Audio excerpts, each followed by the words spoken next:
Mesdames et messieurs, bonsoir. Merci de nous rejoindre à l'échiquier international. En direct de Al24 News, nous parlerons aujourd'hui et nous revenons sur l'affaire des tensions ou de la tension entre Paris et Alger. Une relation donc en dents de scie depuis quelque temps qui connaît en ce moment son summum.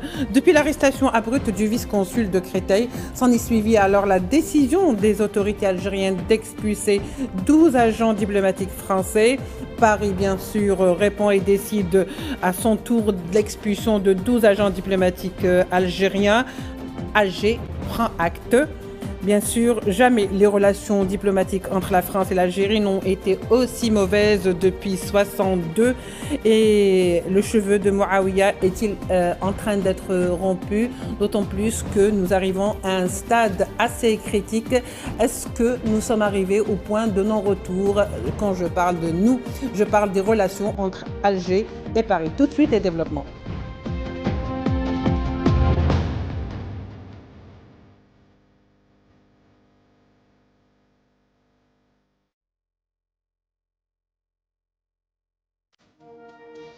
Pour en parler ce soir, nous avons l'honneur d'accueillir avec nous deux invités. Omar Benbarti, analyste et expert des questions internationales et politiques, qui est avec nous. Omar Benbarti, bonsoir. Bonsoir madame. Bonsoir. Merci d'accepter notre invitation. Merci. Mais également avec nous Riyad Sidawi, directeur du Centre arabe de recherche de Carabs, basé à Genève. Riyad Sidawi, bonsoir. Merci d'avoir accepté notre invitation. Bonsoir, merci à vous.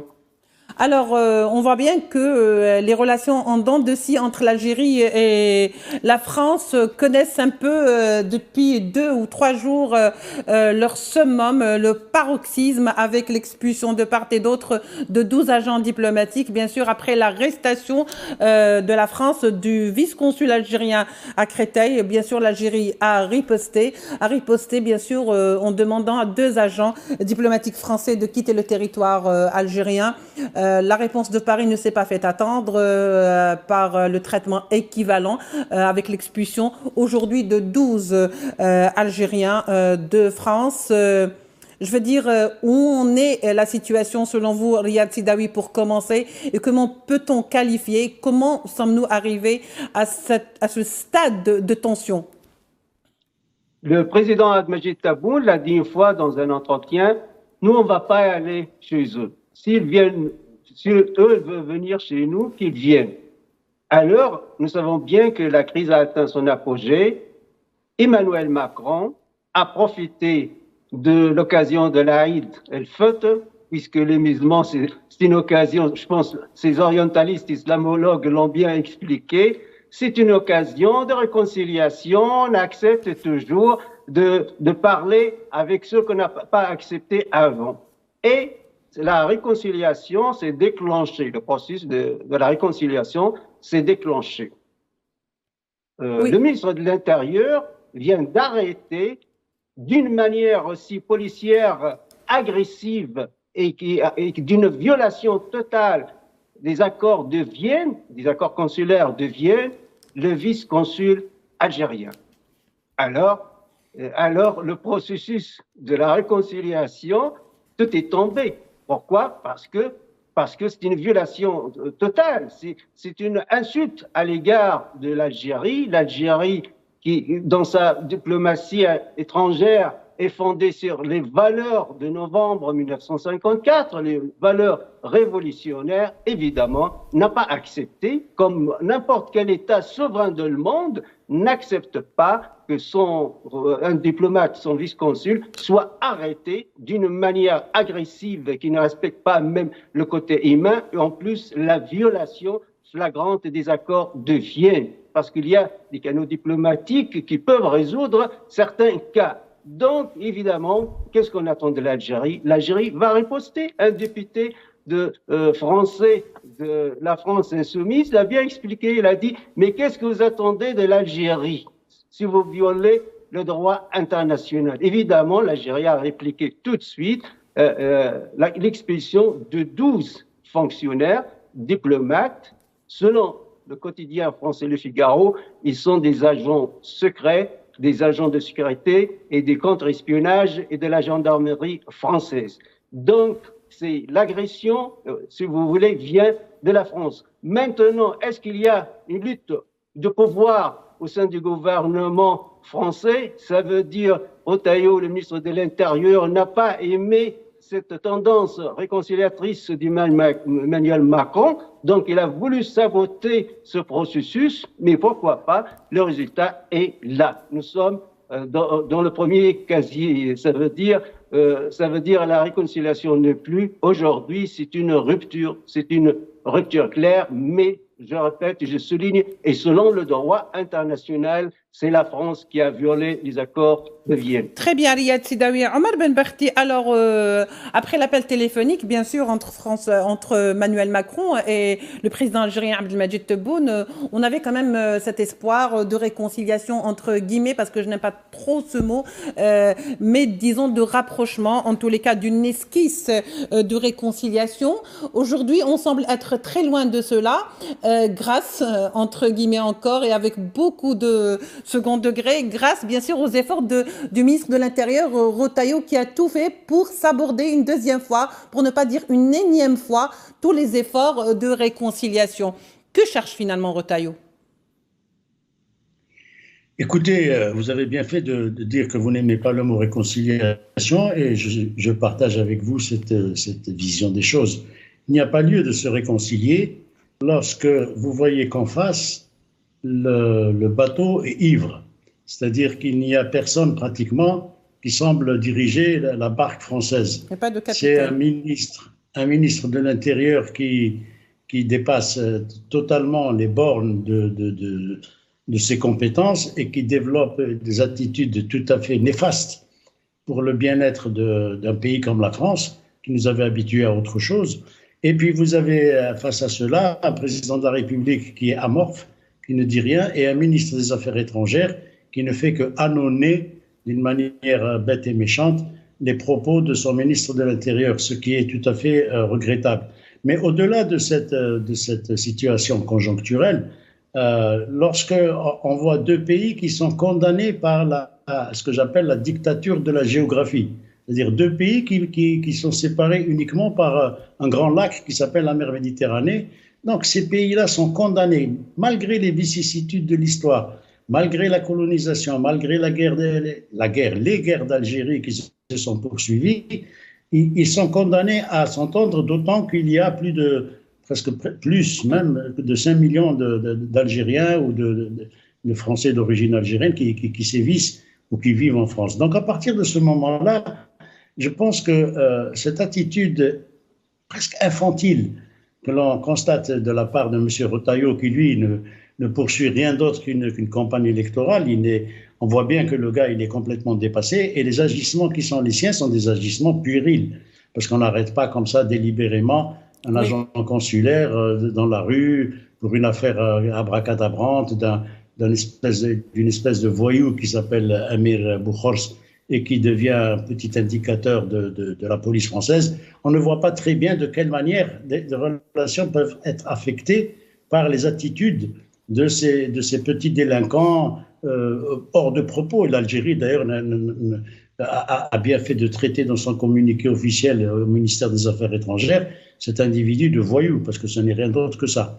À partir de ce moment-là, nous sommes en droit de nous interroger sur l'avenir des relations qui peuvent unir deux pays qui sont fortement liés l'un à l'autre pour des tas de raisons historiques, mais aussi, encore une fois, géographiques, économiques, culturelles, etc. Donc, l'attitude de la France, elle est incompréhensible dans l'état actuel des choses, d'autant que nous voyons que dans le monde, seul le rapport de force est devenu le langage que les gens comprennent. Et si la France ne veut pas comprendre, malgré la guerre d'Algérie, malgré ce qui s'est passé, malgré 60 ans d'indépendance, elle ne veut pas comprendre que l'Algérie, c'est un État souverain et qui n'est plus du tout dans la vassalité. À partir de ce moment-là, il n'y a plus rien à espérer de la part de ces individus. Très bien, Amal Benberti. Alors, je reviens vers vous, Riyad Sidawi, avec la même question, ou presque, parce que ce n'est pas tout à fait la même question. Au fait, que cherche, selon vous, Riyad Sidawi, le Premier ministre Retailleau? Pourquoi, surtout, le ministre de l'Intérieur, plutôt, cherche-t-il à s'aborder tout effort de réconciliation ou de rapprochement, ou même d'accalmie et d'apaisement? Selon vous, pourquoi cherche-t-il à faire ça? Il est raciste, il est de l'extrême droite. Il y a des liens très forts, soit avec le Marx, soit avec l'entité sioniste. Soit avec l'entité sioniste. D'ailleurs, son discours est clair, hein, qui fait des louages à l'entité sioniste. Et l'Algérie, nous savons bien, c'est contre la normalisation avec l'entité sioniste, joue un grand rôle au sein du Conseil de sécurité. Donc, il veut rassembler l'extrême droite raciste pour se présenter aux élections présidentielles de 2027. Moi, je pose une question d'ordre stratégique. Et je reprends le titre de Tocqueville, de la démocratie en Amérique, je dis de la démocratie en France. Nous savons bien que Emmanuel Macron a fait des élections législatives anticipées, après la défaite de son parti au sein des élections européennes. Et nous savons bien que c'est le Front populaire, un front de gauche, qui a gagné ces élections, et notamment la France insoumise de M. Mélenchon, Jean-Luc Mélenchon. Or, le résultat est quoi? La gauche gagne les élections législatives et la droite forme le gouvernement. Jamais vu dans l'histoire des démocraties. Deuxièmement, la France parle toujours de la liberté d'expression, je ne sais pas. Alors, moi, je fréquente souvent Paris. Hein. Je vous parle de Genève. J'entre sur Internet, RT France, Sputnik, en arabe, en français, en anglais. Tout est clair. Je peux aller sur tous ces sites. Dès que j'entre en France, tout est censuré. La censure d'Internet, la censure des dizaines et dizaines et dizaines de sites d'Internet en France. Nous savons bien comment la France a maté d'une manière sanglante, violente, les manifestations des Gilets jaunes, et aujourd'hui, la France parle de l'indépendance de la justice, des institutions et de la démocratie. Mais elle est où la démocratie si vous censurez vos propres journalistes? J'ai des amis dans une chaîne de télévision qui s'appelle à l'époque RT France, aujourd'hui RT en français. Leur siège, c'est à Paris, ils ont un grand siège. Plus que 200 journalistes français sont mis au chômage. Pourquoi? Parce que la police politique, et je souligne, oui, il y a une police politique qui travaille nuit et jour sur Internet, et TikTok, YouTube et les réseaux sociaux, etc., a décidé de fermer cette chaîne de télévision. Donc, la censure est là, et la démocratie aussi. La gauche gagne et la droite forme le gouvernement. La France est dans une crise d'ordre structurel, une crise économique. Nous savons bien que l'économie française est le 7e. Bientôt, 2030, elle sera le 10e. Ça veut dire qu'elle va être dépassée par des pays comme le Brésil ou l'Indonésie. Nous savons bien, d'ailleurs, même les officiers français, ils ont bien expliqué, la France, le produit intérieur brut de la France en 2023, c'était à peu près de 1800 milliards de dollars. Alors, ces dettes, c'est plus que 3300 milliards de dollars. La France même a reçu une carte rouge, un avertissement de l'Union européenne, parce que les dettes ne doivent pas dépasser le produit intérieur brut. Personnellement, je suis de la vieille école. Qu'est-ce que ça veut dire de la vieille école? J'analyse toutes les grandes crises politiques par le facteur économique. La France a essayé, et surtout l'oligarchie française, l'oligarchie financière, l'oligarchie industrielle, a envoyé Macron à Oran, en Algérie, afin d'avoir des contrats, a essayé de pénétrer, d'avoir le marché algérien. Or, nous savons bien que le premier partenaire économique de l'Algérie, c'est la Chine, et de loin par rapport à la France. Et l'armement de l'armée nationale populaire algérienne, c'est à peu près 80% qui vient de la Russie, le reste vient de la Chine. La France n'a pas réussi à vendre ni ses chars, ni ses Rafales, ni rien du tout. Donc, quand Macron et l'oligarchie ont constaté qu'en fait, ils n'ont rien pris de ce qu'ils appellent, je m'excuse entre deux guillemets, le gâteau algérien, maintenant ils jouent la carte culturaliste. la carte culturaliste, puis la carte des visas. Des visas, chaque fois c'est le discours des visas. D'ailleurs, je me rappelle bien quand les États-Unis d'Amérique ont humilié la France avec l'accord des sous-marins australiens, puisque la France a perdu 52 milliards de dollars. D'ailleurs, Macron lui-même l'a dit, ils nous ont poignardé dans le dos. Et on va réagir, on va répliquer. Très bien, oui, bon, très bien. Monsieur Riyad Sidawi. 2-3 jours plus tard, quelle est la réplique d'Emmanuel Macron? Elle a dit, écoutez, on va baisser les visas pour les Marocains et les Algériens à 50% et pour les Tunisiens 30%. Tout à fait. C'est une façon de manipuler l'opinion publique française. Parfait. Je crois que vous avez été donc dans le détail. Omar Ben Berti, alors le ministre de l'Intérieur, plutôt Bruno Retailleau, devant ce chassé-croisé d'expulsion, on va le dire comme ça, est-ce que vous pensez que les relations entre les deux pays, l'Algérie et la France, est arrivée au point de non-retour, bien sûr, avec la contribution de Retailleau qui vient toujours balayer ce que son président fait? Non, je ne crois pas, parce que le point de non-retour, nous l'avons connu à partir de 1830, donc nous savons très bien à quoi nous en tenir. Il n'y a pas lieu de se poser de questions à ce niveau-là. Maintenant, il y a la nécessité pour des États d'entretenir des relations économiques, culturelles, scientifiques, commerciales, rurales, etc. Et donc là, ce que j'observe, c'est que en France, ce sont vraiment des enfantillages, des gamins qui se retrouvent quand vous voyez le ministre des Affaires étrangères qui est manipulé par un Bruno Retailleau qui est un idiot fini et qui dit des bêtises sur bêtises, et quand vous voyez que Emmanuel Macron lui-même c'est quelqu'un de très, entre guillemets, suspect, on peut se poser des questions sur l'évolution que va connaître ce pays, qui est un grand pays. Il ne faut pas aussi enterrer comme ça un bon matin un pays qui fut un grand pays, la France, mais c'est un pays qui est dirigé par des malfrats qui ne savent plus très bien sur quel pied danser et qui ont perdu énormément de leurs intérêts et de leur suprématie, en Afrique en particulier, puisqu'ils ne vivaient que sur le dos des ressources minières de ce continent. Donc à partir de ce moment-là, on peut se poser des questions. Mais la véritable question, c'est celle qui consiste à se demander pourquoi il continue, malgré, je suppose qu'il y a des tas de gens, M. Sidawi tout à l'heure a cité des journalistes de Risham TV, mais il y a aussi des journalistes français qui sont en dehors des circuits mainstream et qui travaillent sur des chaînes privées et qui disent autre chose que ce que l'on entend habituellement sur les chaînes de télévision françaises classiques et qui nous fatiguent avec les rodomontades totalement éculées, totalement inappropriées de ces éditorialistes et de ces journalistes entre guillemets, bien entendu. Alors, il faut se poser la question de se dire pourquoi, malgré l'intelligentsia qui existe dans ce pays, parce qu'il y en a une, il faut pas se leurrer, il y a des gens intelligents qui évoluent dans des cercles, mais qui n'ont pas le droit à la parole. Et la censure qu'évoquait notre ami Sidawi, elle existe, elle est réelle.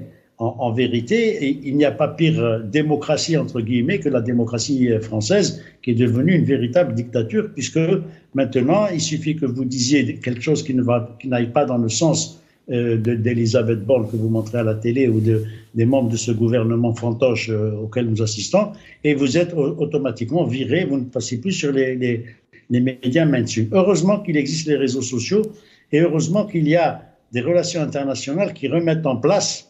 Vous voyez la situation de la France au niveau européen, elle est complètement catastrophique. Vous voyez sa situation par rapport au conflit qui se passe en Ukraine. On voit bien que le petit roitelet qui évolue à la tête de la France considère qu'il va pouvoir intervenir alors que c'est une affaire qui le dépasse totalement.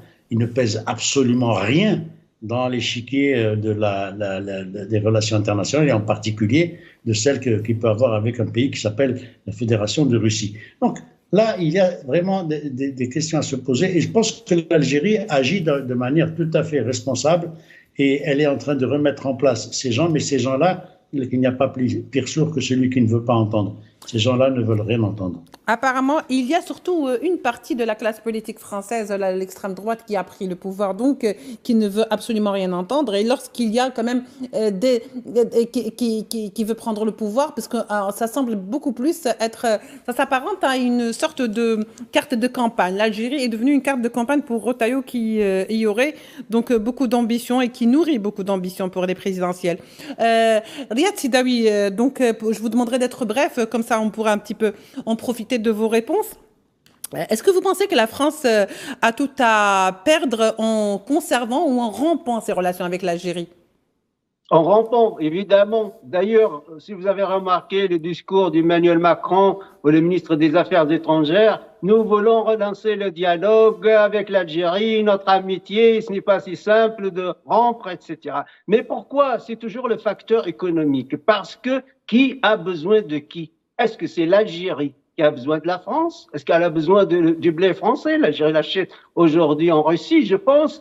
Que les biens de consommation et les marchandises, là, aujourd'hui, on les achète en Chine avec un très bon prix. Donc, est-ce que l'Algérie a besoin au plan économique de la France? La réponse est non. Par contre, la France a besoin de l'Algérie, a besoin du gaz algérien, a besoin du marché algérien. Je ne vous dis pas un secret à titre d'exemple. Ici en Suisse, les Suisses, d'ailleurs la France est loin, je suis à côté de la France, en 5 minutes en voiture, je serai en France. Les Suisses n'achètent pas les voitures françaises, hein. Ils achètent les voitures allemandes, les premières voitures ou les voitures américaines, ils n'achètent pas les voitures françaises parce qu'ils trouvent que les voitures françaises ne sont pas fiables, ne sont pas bonnes pour la route. Donc, la France, qui a perdu le marché algérien, essaie de récupérer. C'est pour cela qu'il souffle en même temps le chaud et le froid. Comme j'ai dit dès le début, le président Tebboune l'a bien expliqué. Nous, on ne va pas chez eux. S'ils veulent venir chez nous, qu'ils viennent. Hein. Ça, c'est au début, même avant la crise, il a dit.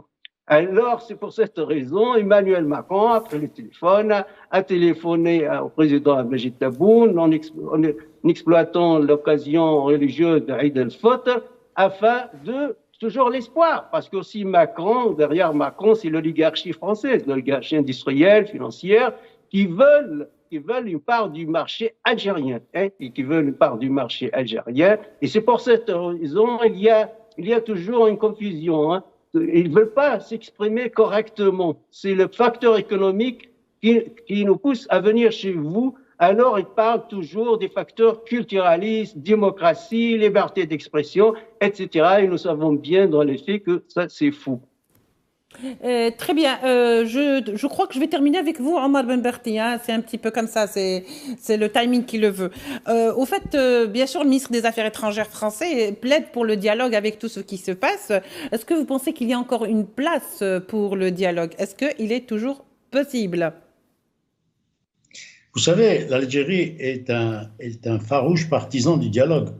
Et depuis 1962, depuis notre indépendance, que ce soit en Afrique ou que ce soit sur d'autres terres de combat, l'Algérie a toujours prôné le dialogue entre les factions lorsqu'elles sont à l'intérieur d'un État. Maintenant, entre États qui ne veulent pas se respecter, bien entendu, l'Algérie peut avoir une autre attitude. Elle a eu l'attitude de boycotter l'apartheid de l'Afrique du Sud. Elle boycotte aujourd'hui un État sioniste qui s'appelle Israël et qui fait des millions de morts ou des centaines de milliers de morts en Palestine. Donc, ça, c'est autre chose. À partir du moment où la France considérera que ses intérêts sont menacés, comme l'a si bien démontré notre ami tunisien, à partir de ce moment-là, l'Algérie pourra dire à la France « Je n'ai que faire de vous. Si vous voulez le cœur qui ne m'aime pas, je lui donne moi aussi mon dos. » À partir de ce moment-là, nous, on n'a pas besoin de ce pays. On n'en a que faire. Il y a une communauté algérienne, certes, qui est importante en France, mais cela ne veut pas dire que l'Algérie ne peut pas prendre des mesures de rétorsion telles que, vivant avec les moyens qui sont les siens, et nous sommes habitués, nous, à vivre avec ce que nous avons une façade maritime, nous avons une agriculture qui se développe, nous avons une industrie qui se développe, nous n'avons nullement, et nous avons de l'énergie, nous n'avons nullement besoin de la culture ou de tout le baratin que peuvent nous proposer les Français. Maintenant, s'ils veulent rester dans une relation d'égal à égal et que le dialogue puisse se poursuivre, il appartiendra non pas à ce président idiot qui s'appelle Bruno Retailleau, il ne sera jamais président de la République française, mais toujours est-il que même un monsieur comme Emmanuel Macron doit réfléchir, s'il en est capable, à ce qu'il peut apporter, lui, comme nouveauté vis-à-vis de l'Algérie, lorsqu'il voit, par exemple, un collègue à lui qui s'appelle Madame Meloni, la présidente du Conseil italien, comment elle se comporte avec l'Algérie. Très bien, Omar Benbarti. Riyad Sidawi, je vous demanderai d'être bref parce que vraiment c'est le dernier mot, je vous le donne. Finalement, on a vu que Retailleau est là juste pour casser tous les efforts, c'est-à-dire tout le travail qui est fait en amont par le président Macron. Il y a un Retailleau qui, le lendemain, vient pour tout casser et tout briser. C'est presque Retailleau qui fait la pluie et le beau temps sur la politique française. Il n'existe plus de chef de la diplomatie, il n'existe plus de président. Comment vous expliquez tout ça? Oui, parce que, à mon avis, éthiquement parlant, le gouvernement n'est pas légitime, puisque c'est la gauche qui a gagné les élections, c'est le Front populaire qui a gagné les élections, ce sont les premiers vainqueurs de ces élections législatives, mais comme je l'ai dit, ils ont formé un gouvernement de droite. Monsieur Retailleau parlait toujours des visas. Je vais lui dire alors, moi je suis francophone, mais je ne suis pas francophile. Pourquoi on enseigne le français au Maghreb et en Afrique? Qu'est-ce qu'on va faire avec le français?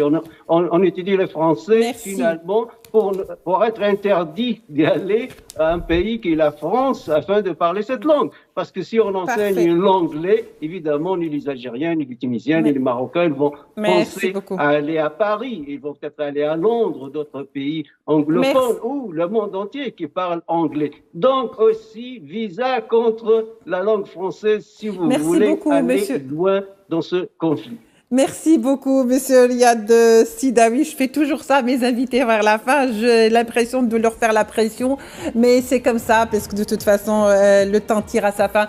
Merci à Omar Benbarti d'avoir été avec nous, analyste des questions politiques. Merci à Riyad Sidawi, président ou directeur du Centre arabe de recherche, qui était avec nous donc depuis Genève. Merci à vous de nous avoir suivis. On se retrouvera demain pour un nouveau numéro de l'Échiquier international.